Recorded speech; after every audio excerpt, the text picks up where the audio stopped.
জুলাই গণঅভ্যুত্থানের প্রথম শহীদ রংপুরের বেগম রোকেয়া বিশ্ববিদ্যালয়ের শিক্ষার্থী আবু সাঈদ হত্যার মানবতাবিরোধী অপরাধের মামলার রায় কাল।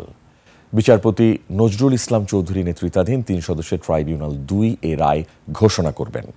এটি পুনর্গঠিত ট্রাইব্যুনালের চতুর্থ রায়। বিস্তারিত শাকের আরজু রিপোর্টে। নগদ নিয়ে এলো হার নামানা হার অফার। সর্বনিম্ন 10,000 টাকা রেমিটেন্স নগদে পাঠালে থাকছে স্বর্ণের হার জেতার সুযোগ।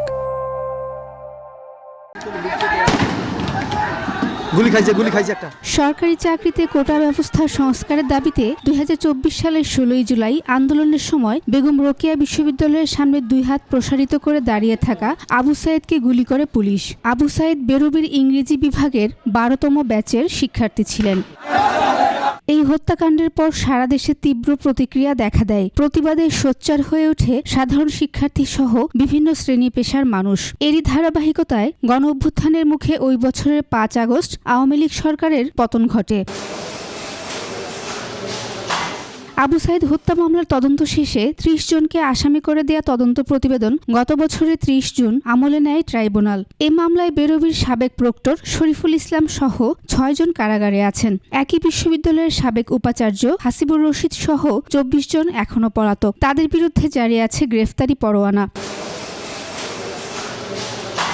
প্রসিকিউশনের পক্ষ থেকে আবু সাঈদ গুলিবিদ্ধ হওয়ার ফুটেজ সহ অডিও ভিডিও তথ্য উপস্থাপন করা হয়। আবু সাঈদের বাবা জাতীয় নাগরিক পার্টির দক্ষিণাঞ্চলীয় মুখ্য সংগঠক হাসনাত আব্দুল্লাহ, ভিডিও ধারণকারী একটি বেসরকারি টেলিভিশনের সাংবাদিক, ময়নাতদন্ত করার ডাক্তার সহ সাক্ষ্য দেন 25 জন। এদিকে অভিযোগ অস্বীকার করে খালাস চেয়েছেন আসামি পক্ষের আইনজীবীরা। আমি বাধ্য হয়ে পঞ্চমবার